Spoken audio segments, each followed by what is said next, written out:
Hello and welcome everybody. It's midnight painting time and we are going to do a really fun painting tonight using a balloon. So any balloon you have, you don't want to blow it up too big depending on the size of your canvas. So tonight I'm working with a 12-inch square and I've put my cups down here to keep the canvas up off of the table.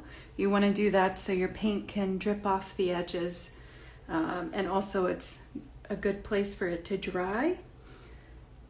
My palette I'm working with tonight, I've got these really lovely grayed out teals, like an aqua, a medium teal. This one I've mixed in the bottle here, but it's, if you can see in there, a really dark teal, more on the green side. You want to hit this palette with an accent of a vibrant green and some silver. This is a metallic acrylic paint. I love working with the metallics. And I'm not sure yet, but I might bring in some magenta into this. We'll play with it as we go. So I've mixed my colors already with a pouring medium. I use all kinds of different things, but this Floetrol Flood is good. I've also used this Sargent Art pouring medium before. You could also use water. It's all about getting the right consistency. Something I've not done in my lives before is add silicone to my paints, so I'm going to be doing this. The silicone is what really makes those colors, it creates the cells, we call them. Really kind of opens up and gives it a lot of interest, and you only need a tiny little bit. I've already put it into some. Okay, so when we do the balloon technique, we need to start with a base covering our entire canvas.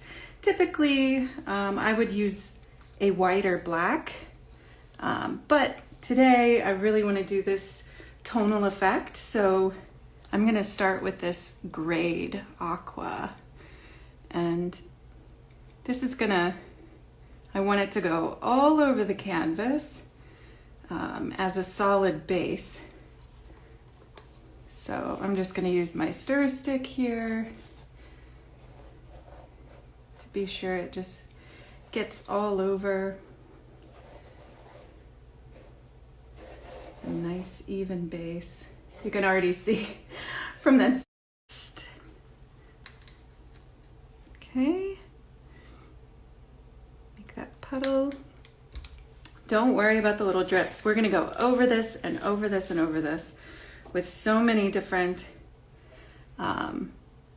puddles just until I'm happy with it.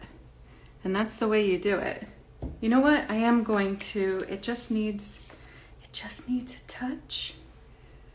Just a touch of love and a beautiful magenta.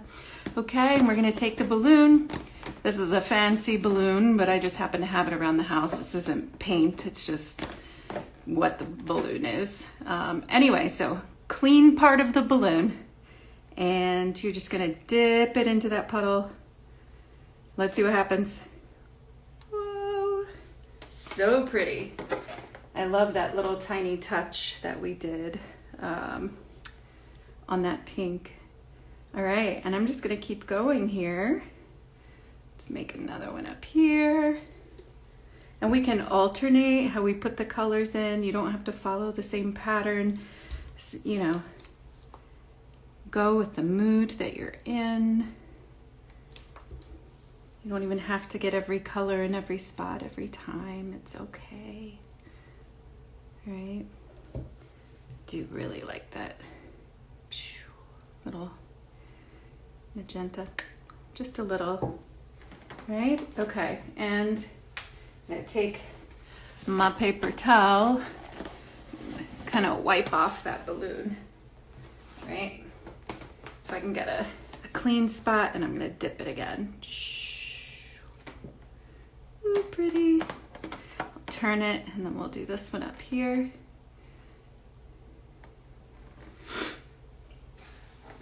Just keep wiping that balloon. All right. I'm gonna make a little overlapping puddle here with the, wipe it off here. Okay, let's try it again. And just press down into that. Yeah, okay, cool. All is forgiven. Okay, let's get these other two puddles over here.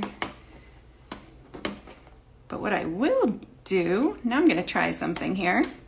You see this lovely paint spot there? I'm gonna dip it and see what it does. What does that do?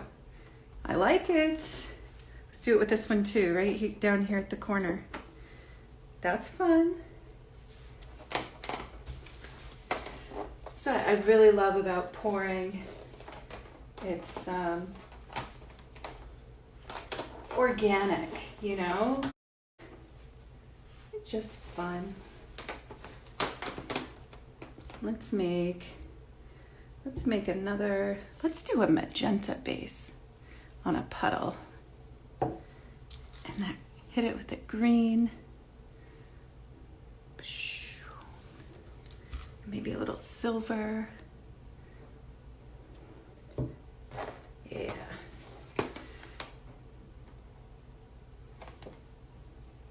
Oh, that's pretty. I like this. I think we're getting close to the end on this one. I'm really liking it. What do you guys think? Can you comment up so you guys can get a little closer to it? But just the way the there's cells opening up. You see like all those little dots in there. Gosh, that's pretty. I'm so happy. Oh, I'm so happy with this one. That's lovely. This one's going in the shop. Definitely will be in there this week, so please look for it. Always remember to clean up your edges. You don't want to leave a bunch of white around your edges. It just looks so much more complete, you know, when you get it all the way around. So this is going to take 24 hours to dry. There's definitely a lot of paint on here, so it's going to need every bit of that 24 hours, if not more. I'm going to fill these little holes there. And then I like to finish my paintings. I like to seal them with an acrylic sealer. I use a spray that is a matte finish. I find with, you know, a glossy finish, those are nice too, but sometimes the light reflects on it and you just can't see the depth of all the color and based on the lighting. So the matte finish is definitely my preference on those. And I love it so much. So this concludes our midnight paint. I really appreciate you guys joining me. Have a great rest of the weekend, and I'll see you next time.